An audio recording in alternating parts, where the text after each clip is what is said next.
Good morning, dear students. This is again Professor Mukta Chandani here. Now I am going to teach you the reading skills, how you will improve your reading skills, and what are the different process, what are the different strategies you will follow when you are going to read any lessons and regarding your studies. So let's start reading skills because reading goes hand in hand with learning and creating new innovation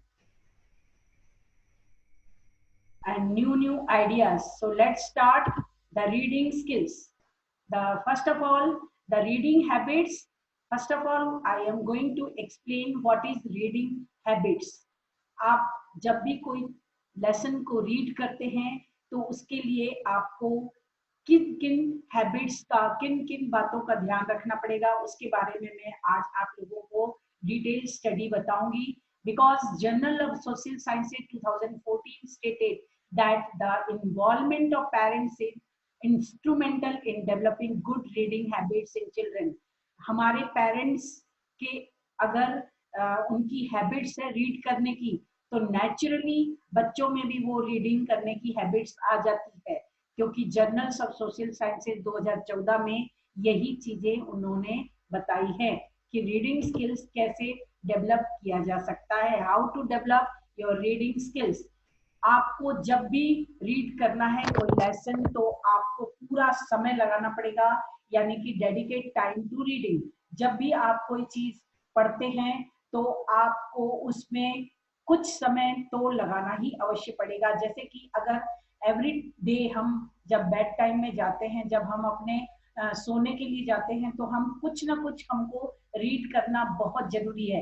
यानी कि अगर आप target बना लें कि एक page आपको रोज read करना है every night before sleeping then you should have to follow all this things. और जब भी आप रीडिंग स्किल्स को फॉलो करते हैं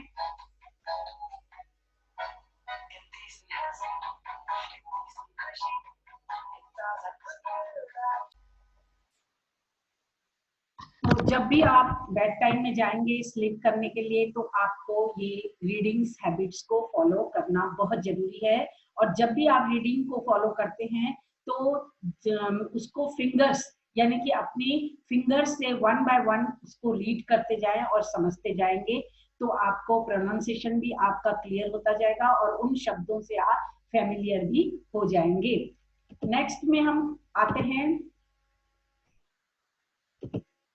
कि बिल्ड कंटेक्चुअल रीडिंग स्किल्स. जब भी आप रीडिंग स्किल्स को फॉलो करते हैं तो सबसे पहला काम करना है आपको डिफिकल्ट वर्ड्स जो आपको जो लग रहा है जिस पैराग्राफ में आपको डिफिकल्ट लग रहा है जिस पैराग्राफ में डिफिकल्ट शब्द है उन शब्दों को पहले ध्यान में रखते हुए आप रीड करते हुए फिंगर्स के द्वारा लिखते जाएंगे या फिर आपने कोई भी डिफिकल्ट वर्ड्स है उनको फर्स्ट में आप प्रायोरिटी में 5 या 7 वर्ड्स एक पैराग्राफ में है तो उन डिफिकल्ट वर्ड्स को अंडरलाइन करके अलग से आप लिख लें ताकि आपको उसको याद करने में आसानी हो जाएगी और आपके लिए वो पैराग्राफ भी रीड करना आसान हो जाएगा. उसके बाद आपको लिमिट स्क्रीन टाइम. जब भी आप पढ़ते हैं तो आप कोई दूसरा काम ना करें यानी कि अगर आपने कोई चीज को पढ़ा तो उस समय आपको नो टीवी नो मोबाइल कोई भी चीज को आपको उस चीज को फॉलो नहीं करना है. टेलीविजन वगैरह कोई चीजों को फॉलो नहीं करना है तभी आप उस चीज को अच्छी तरह से कंसंट्रेशन से रीड कर पाएंगे. उसके बाद एनरोल इन लाइब्रेरी. जब भी कभी आप कहीं जाते हैं तो आप रीड करने के लिए कोई ना कोई लाइब्रेरी वगैरह में अपने आप को एनरोल कर लें ताकि लाइब्रेरी में आपको डिफरेंट टाइप ऑफ बुक्स मिल जाए और आप इजीली उस चीज को सर्च कर पाए और इस चीज को लर्न कर पाए. इसलिए लाइब्रेरी कॉलेज लाइब्रेरी हुई या फिर कोई पर्सनल लाइब्रेरी के द्वारा भी आप उस चीज को एनरोल कर सकते हैं. और selection of books in library. अपने जो स्टडी से रिलेटेड बुक्स हैं उन्हीं चीजों को सिलेक्ट करिए. अगर स्टडी ओवर हो गई है एग्जाम हो गए हैं तो आप पहले से सोच के जाएं कि आप लाइब्रेरी में जाएंगे तो कौन सी बुक के सेक्शन में जाएंगे और कौन सी बुक को आप सिलेक्ट करेंगे. अदरवाइज आप कंफ्यूजन में इधर उधर चलते हुए कोई भी आपका टाइम वेस्ट तो चला जाएगा और आप बुक को सिलेक्ट ही न कर पाएंगे। इसलिए जब भी आप कहीं पर जाएं तो आप चाहे वो एक्टिविटी से रीडिंग बुक्स हो या लाइब्रेरी में कॉलेज से रिलेटेड बुक्स हो या कोई भी गुड सिलेक्शन का बुक हो, आपको जो भी बुक सिलेक्ट करना है आप सोच लीजिए कि आपको करना क्या है।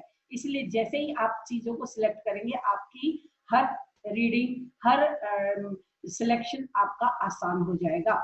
उसके बाद पिक पेज अप्रोप्रिएट बुक्स। आपको जब भी कोई चीज सिलेक्ट करनी है तो आप अपने एज लेवल के हिसाब से बुक को सिलेक्ट करें।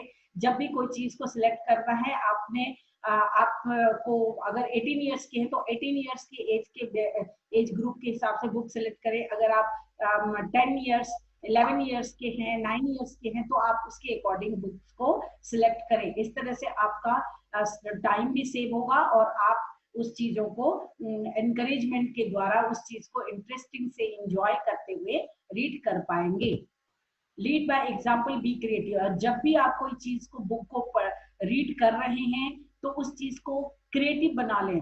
यानी कि अगर आप न्यूज़पेपर पढ़ रहे हैं, आप कोई मैगजीन पढ़ रहे हैं, आप कोई कॉम्प्रिहेंसिव रीडिंग कर रहे हैं, तो आप समझिए कि इन चीजों में कैसे क्रिएटिव आइडियाज हो सकते हैं। उसके द्वारा आप चीजों को लेकर आप अपना अलग सिलेक्ट करके अलग से नोटबुक में उस चीजों को नोट डाउन करते हुए आपको अपने कॉम्प्रिहेंशन रीडिंग को फॉलो करना है। उसके बाद all this things you should have to follow and thank you for watching, stay tune and this is presented by me professor Mukta Chandani and do your study very well, do your read very well. Now it's time to be subscribe my channel. If you have not subscribed till now, then do it now, because this is the feedback for me. If you will give me the like, it will the really the feedback for me for another good video for you. मैं दूसरे video के लिए भी जब भी आपके like और comments को मैं देखूंगी तो मैं दूसरे वीडियो के लिए मुझे ये फीडबैक मिलता है। तो आप इसको अभी करें, सब्सक्राइब करें, लाइक करें, शेयर करें और कमेंट करना बिल्कुल भी ना भूलें। Thank you very much.